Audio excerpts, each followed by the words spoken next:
नमस्कार दोस्तों, किस्से का हिस्सा सीजन 2 में आपका एक बार फिर से स्वागत है। आज जो किस्सा हम आपके साथ शेयर करने जा रहे हैं उस किस्से का नाम है फ्रूट पंच।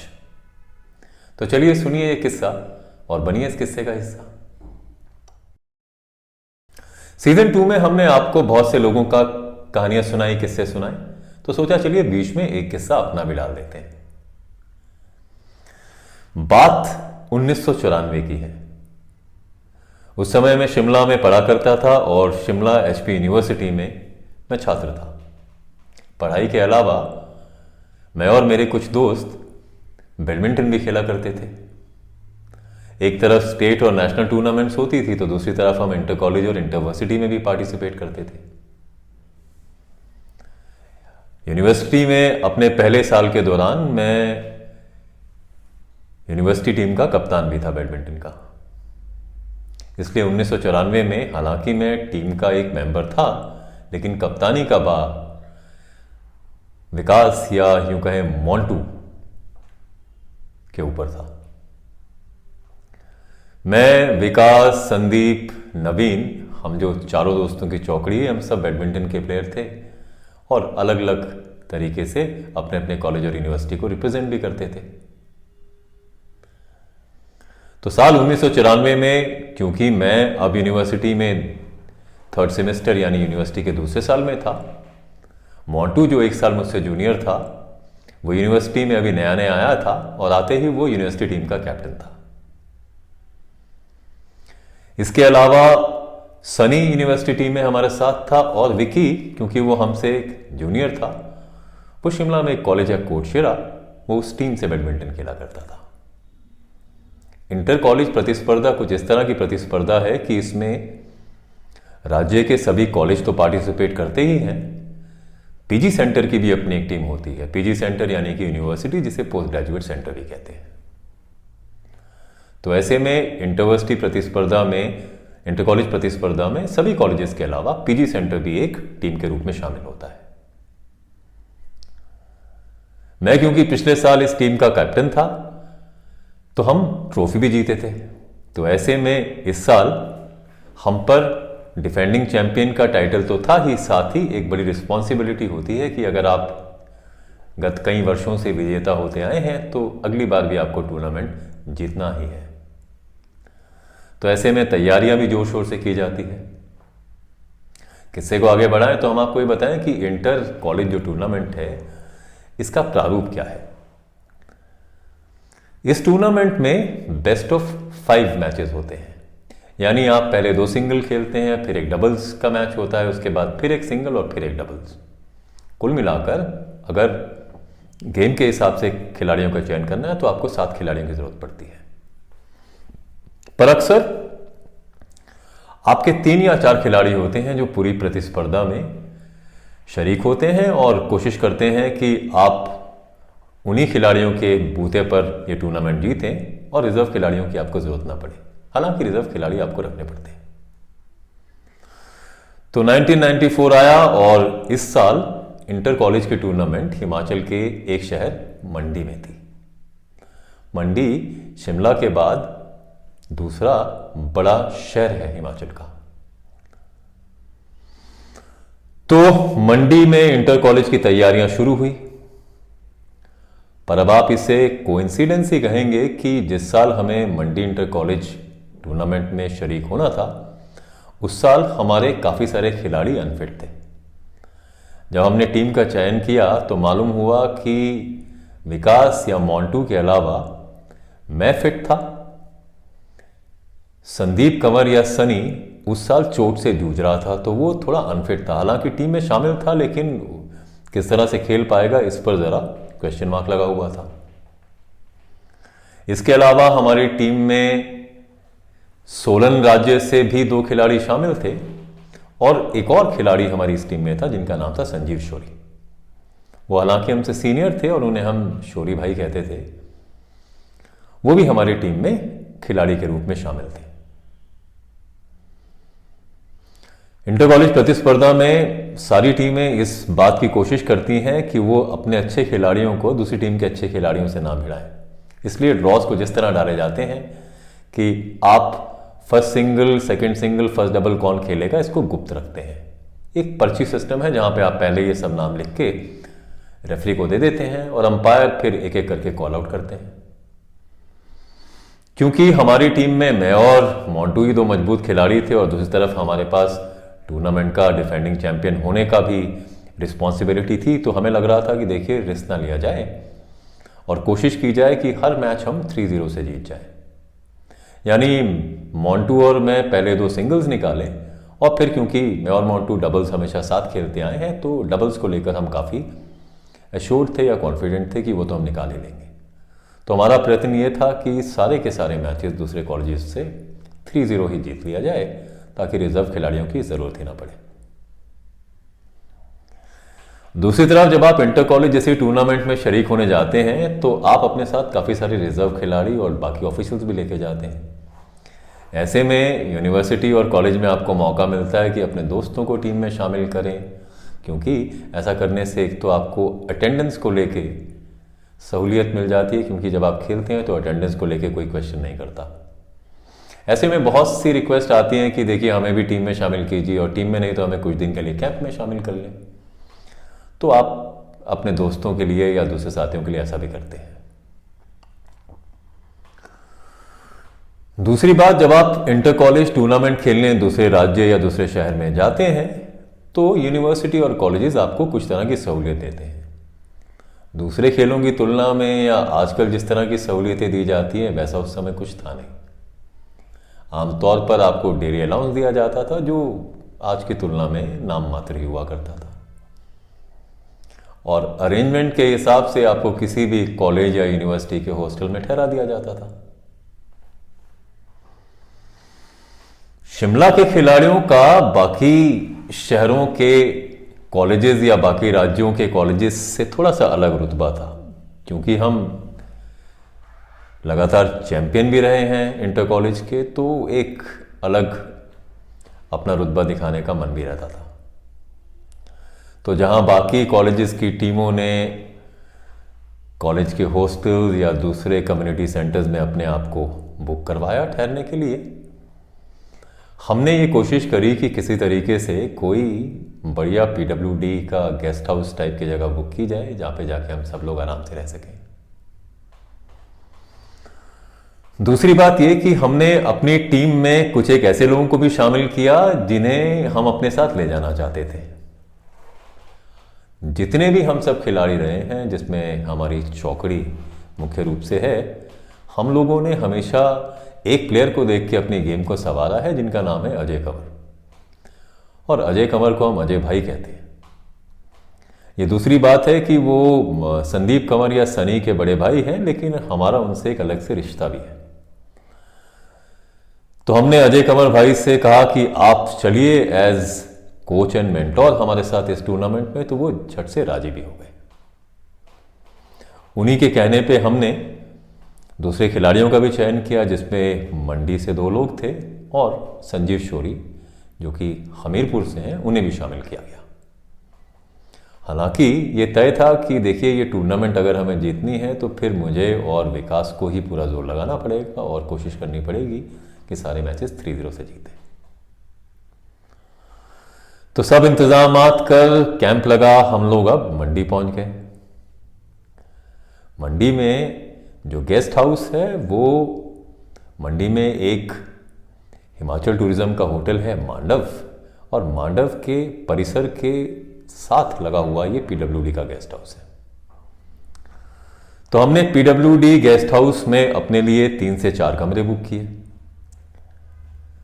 5 लोग हमारी टीम में थे, मैनेजर के रूप में अजय कंवर, तो हमें लगा कि 3 से 4 रूम काफी होंगे। इसके अलावा सनी और विकी हालांकि यूनिवर्सिटी में नहीं था और कोटशेरा कॉलेज में था, लेकिन वो अपनी टीम के साथ ना ठहर हमारे साथ गेस्ट हाउस में ठहर गया। वैसे भी हम लोग पक्के दोस्त थे और हमारा रोज का मिलना जुलना था, तो ऐसे में विकी सिर्फ अपने कॉलेज की तरफ से मैच खेलने जाता और हमारे साथ आके पीडब्ल्यूडी गेस्ट हाउस में रुकता। तो हम सब लोग पीडब्ल्यूडी गेस्ट हाउस ठहरे। ये एक सामान्य सा गेस्ट हाउस था, हालांकि जिस तरह की अरेंजमेंट इंटर कॉलेज टूर्नामेंट्स में होती है उससे कहीं बेहतर था। तो लक्ष्य केवल एक था, लक्ष्य ये था कि इस बार फिर से इंटर कॉलेज की जो रोटेटिंग या रोलिंग ट्रॉफी है उसे फिर से जीतना है, और सारा का सारा दारोमदार मॉन्टू और मुझ पर है। टूर्नामेंट शुरू हुई। जहां हम ठहरे थे वहां से कुछ ही दूरी पर एक कम्युनिटी सेंटर था, और उसी कम्युनिटी सेंटर में एक बैडमिंटन कोर्ट था। क्योंकि हम लास्ट ईयर के विनर्स थे, तो जिस तरह का ड्रॉ हमारे लिए हुआ था वो थोड़ा अपेक्षाकृत बाकी टीमों से आसान भी था।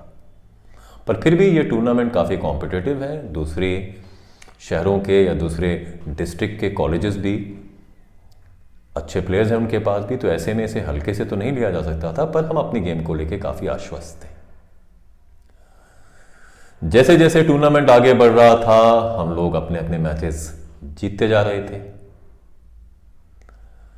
और क्योंकि हम सभी दोस्त इस टूर्नामेंट में एक साथ गए थे तो अक्सर खेल के अलावा भी हमारे लिए काफ़ी मनोरंजक रहा करता था। सुबह से शुरू हो शाम तक आपके टूर्नामेंट के मैचेस होते थे, क्योंकि जिस तरह से ड्रॉ पड़ते हैं, आप कभी दिन में खेल रहे हैं कभी शाम को खेल रहे हैं, लेकिन आमतौर पर हम लेट इवनिंग तक अपने अपने मैचेस खेल फ्री हो जाया करते थे, और फिर वापस PWD गेस्ट हाउस अच्छा खासा चौकड़ी जमा करती थी। मैं, विकास उर्फ मोंटू, सनी, विकी और अजय भाई आपस में एक दूसरे को काफ़ी अच्छी तरह जानते हैं, और फिर धीरे धीरे जो लड़के हमारे साथ सोलन के थे उनसे भी दोस्ती हुई। संजीव शोरी से हालांकि हम परिचित थे, लेकिन दोस्ती उस टूर्नामेंट के ज़रिए थोड़ी सी मजबूत हो गई। इन सब के अलावा हमारे साथ एक और लड़का आकर PWD गेस्ट हाउस में रुका, जो कि मंडी का लोकल था, और उसे हम नेता कहा करते थे। हम उसे नेता इसलिए कहते थे क्योंकि वो उस समय जो यूनियन मिनिस्टर थे उनका भतीजा था। यहाँ पर यूनियन मिनिस्टर कौन है उनका नाम इम्पोर्टेंट नहीं है, तो हम उसे फिलहाल सहूलियत के लिए नेता कहते हैं। और वो नेता जो है वो अजय भाई के काफ़ी क्लोज भी था। तो शाम को खूब मनोरंजन हुआ करता था, किस्से कहानियां हुआ करती थी। यहां तक तो सब कुछ ठीक था, लेकिन जब शाम को महफिल जमती तो कहीं ना कहीं से कोई ना कोई दारू की बोतल निकाल ही लिया करता था। इस सब के बीच मुझे और विकास को इन सब चीज़ों से दूर रखा जाता था। आमतौर पे सब लोग ये कहते थे कि देखिए आप तो प्लेइंग मेंबर्स हैं और आपके ऊपर दारोमदार है इस खिताब को जीतने का, तो आप लोग देखिए इस सब से दूर रहिए, आइए महफिल में शिरकत करें, लेकिन इन सब चीज़ों से, पेय पदार्थों से आप दूर रहें। हाँ, अगर आपको फ्रूट्स खाने हैं या जूस पीना है तो you are more than welcome. और मैं और मोंटू सबकी तरफ देखते हुए तरसती नज़रों से मन महसूस के रहा करते थे। हर शाम जब ये महफिल जमा करती थी तो सब लोग बड़ी बड़ी बातें भी करते थे। खास तौर पर संजीव शोरी भाई जो थे वो मुझे और मोंटू को पकड़ एक कोने में ले जाते और हमसे कहते कि देखो तुम लोग शोरी के भाई हो, और जो एक बार शोरी का भाई हो जाता है शोरी उसके लिए जान भी दे सकता है। तो तुम लोग चिंता मत करो, तुम लोग बस ट्रॉफी जीतो और फिर ऐसा जश्न होगा कि पूरा का पूरा मंडी शहर उस जश्न को याद रखेगा। रोज शाम को हमें शोरी भाई का ये लेक्चर जरूर सुनना पड़ता था। हालांकि हम इसे हंसी मजाक में उड़ा देते, पर धीरे धीरे हमें ये लगा कि देखिए शोरी भाई जो कह रहे हैं उसको हल्के में नहीं लिया जा सकता, क्योंकि शोरी भाई कह रहे हैं कि जो शोरी का भाई है वो फिर शोरी भाई उसके लिए कुछ भी कर सकते हैं। तो ये देखें कि इस बात में कितनी सच्चाई है। तो धीरे धीरे टूर्नामेंट आगे बढ़ी। जैसे जैसे टूर्नामेंट आगे बढ़ी हम लोग लगातार अपने अपने मैच जीतते रहे, और ऐसा करके हम लोग सेमीफाइनल में पहुंच गए।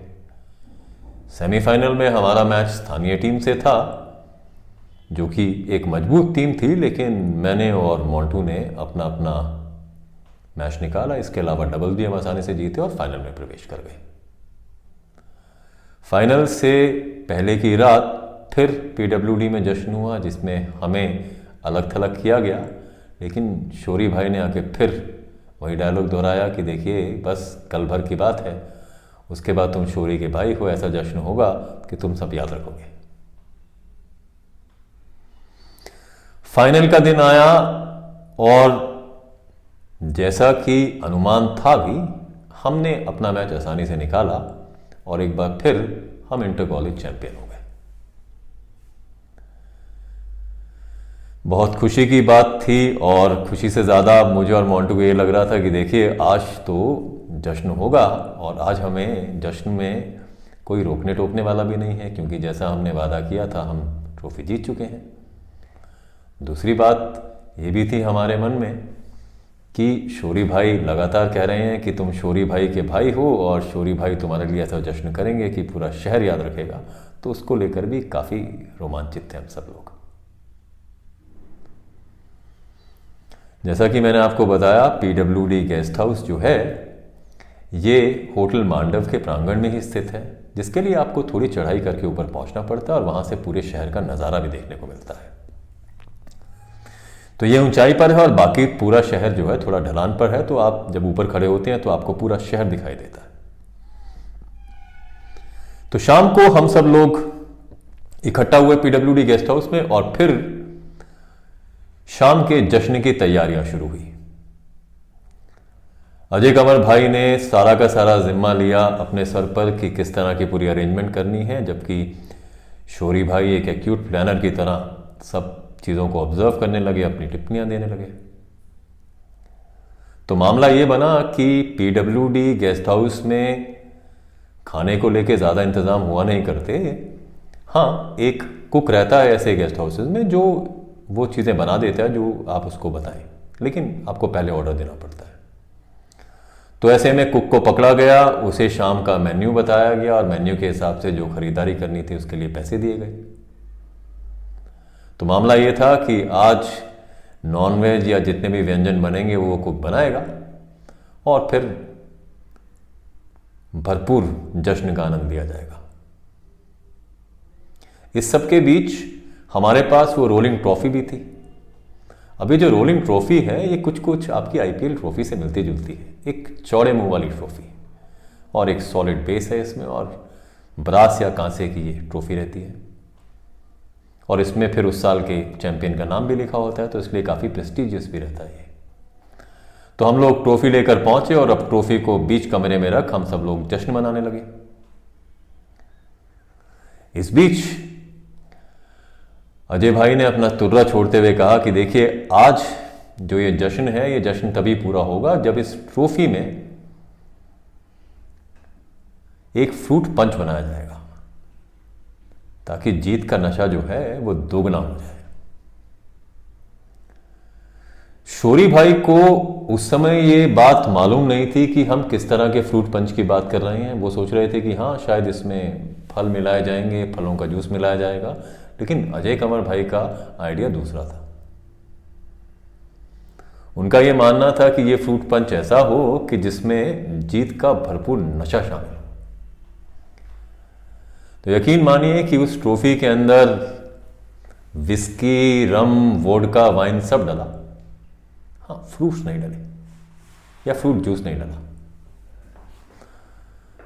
सब कुछ मिलाने के बाद इस ट्रॉफी को ऊपर तक लबालब भर दिया गया। इसके बाद हाँ ऊपर से फ्रूट पंच के मायने रखने के लिए कुछ एक अंगूर और दूसरे फल बिखरा दिए गए। अब लबालब भरी ट्रॉफी में ये फ्रूट पंच काफी खूबसूरत दिखाई दे रहा था। कहानी फिर ये बनी कि देखिए अब इस फ्रूट पंच को आप ग्लास में डाल के नहीं पी सकते, तो अलग से स्ट्रॉस का इंतजाम किया गया कि सभी लोग एक साथ स्ट्रॉ डालकर इस फ्रूट पंच को पिएंगे या कंज्यूम करेंगे या एंजॉय करेंगे और फिर देखा जाएगा क्या होता है। शौरी भाई अभी भी इस बात से अनजान थे कि इस फ्रूट पंच के अंदर फ्रूट जूस नाम की कोई चीज़ ही नहीं है, बल्कि विस्की, रम, वोडका, बाकी पदार्थ पूरी मात्रा में। जैसे ही हमने इस fruit punch so called fruit punch को टेस्ट किया तो हमें ये काफ़ी स्टिफ लगा, क्योंकि इसमें ना तो पानी था ना कोई दूसरा पेय, केवल और केवल रम, वोडका, विस्की, वाइन। तो जब हमने अजय कंवर भाई से शिकायत की तो उन्होंने कहा ठीक है, इसमें थोड़ा जूस ऐड कर दीजिए। तो फिर थोड़ा जूस ऐड किया गया। अब धीरे धीरे स्ट्रॉ लगा के सब लोग ये पीने लगे, क्योंकि इसमें अब हल्का हल्का जूस मिला दिया गया था, तो ये पीने में थोड़ा मीठा हालांकि लग रहा था, लेकिन किसी को भी ये अनुमान नहीं था कि स्ट्रॉ से इस तरह से सीधे सीधे रम, वोडका, विस्की पीने का क्या असर हो सकता है। कहीं बीच में हमारे साथ पीडब्ल्यूडी में ठहरे विक्की, जो कि कोशेरा कॉलेज से था लेकिन हमारे साथ ठहरा हुआ था पीडब्ल्यूडी में, उसने शिकायत की कि देखिए मुझे इसका स्वाद समझ नहीं आ रहा है और मैं ये पी नहीं पाऊंगा, तो मेरे लिए अलग से कुछ इंतज़ाम किया जाए। तो विक्की के इस कथन पर नेता उठे और जाकर एक रम की बोतल और लेकर आ गए। आपने अक्सर देखा होगा कि जब आप दोस्तों के साथ इस तरह से महफिल सजाते हैं तो इस महफिल का अंदाज कुछ अलग ही रहता है। तो जैसे ही रम आई, रम के साथ फिर से गिलास घूमने लगे और एक दूसरे को देखकर कभी कोई दोस्ती का वादा दे, कहीं कोई अपने संबंधों का नाता दे, सबसे वो रम भी पीने को कह रहे थे। तो एक तरफ स्ट्रॉ से फ्रूट पंच पिया जा रहा था, दूसरी तरफ ग्लासों में डाल रम की कंजम्पशन हो रही थी। तो कुल मिलाकर जितने भी लोग उस पार्टी में थे वो सभी काफ़ी हाई होने की तरफ जा रहे थे। तो चलता रहा ये माहौल और महफिल अपना रंग जमाती रही। बीच बीच में जब भी मौका मिलता शोरी भाई मुझे और मोंटू को एक कोने में ले जा वही अपना चिरपरिचित डायलॉग दोहरा देते कि तुम शोरी के भाई हो और देखो शोरी ने कहा था कि पार्टी होगी और देखिए क्या पार्टी हो रही है। और पार्टी की छोड़ो, तुम अब शोरी के भाई हो, तुम शोरी के भाई ताउम्र के लिए हो, तो तुम्हारे लिए शोरी कुछ भी कर गुजरेगा। तो हम लगातार ये बात सुन रहे थे और कहीं ना कहीं अब हमें इस पूरे के पूरे डायलॉग पर थोड़ी खी जा रही थी। हालांकि शोरी भाई हम लोगों के दिल के बहुत करीब हैं, तो बुरा मानने जैसी कोई बात नहीं थी, लेकिन अब थोड़ा खींच हो रहा था क्योंकि लगातार वो इसी अपने वादे को या अपने डायलॉग को दोहरा रहे थे। समय बीतता गया। इस बीच अजय कंवर भाई मेरे पास आए और बोले चलो चलकर देखते हैं कि खाने का इंतज़ाम कैसा है। तो हम लोग टीम को पार्टी करता छोड़ बाहर निकले, क्योंकि पीडब्ल्यूडी का जो किचन था वो पीडब्ल्यूडी गेस्ट हाउस से थोड़ा बाहर था। बाहर जाकर हमने देखा कि कुक किचन में नहीं है, तो हमने थोड़ी देर इंतज़ार किया कि कुक लौट आए। थोड़ी देर के बाद कुक आ भी गया। तो हमने कुक से पूछा कि आप बताइए डिनर का क्या इंतज़ाम है। तो उन्होंने कहा कि डिनर पूरी तरीके से आपका रेडी है। 9 साढ़े 9 बज चले थे। तो उन्होंने कहा कि देखिए आमतौर पर 10 बजे के बाद तो हम किचन बंद करते हैं, पर चूंकि आप लोगों ने बता दिया था पहले से तो हम थोड़ा लेट भी कर सकते हैं, लेकिन अब आप बोल दीजिए सबको खाने के लिए ताकि खाना लगवा दिया जाए। तो अजय कंवर और मैंने ये डिसीजन लिया कि देखिए अब सब लोग काफ़ी पी चुके हैं और फ्रूट पंच का असर भी धीरे धीरे सब पर चढ़ेगा, तो ऐसे में खाना खा लेना बेहतर है। और उसके बाद अगर लोग मतियाना चाहते हैं या फ्रूट पंच का लगातार मज़ा उठाना चाहते हैं तो ऐसा कर सकते हैं। कम से कम कुक को फारिग किया जाए। तो कुक से ये बात कर मैं और अजय कंवर वापस पीडब्ल्यू गेस्ट हाउस की तरफ चले।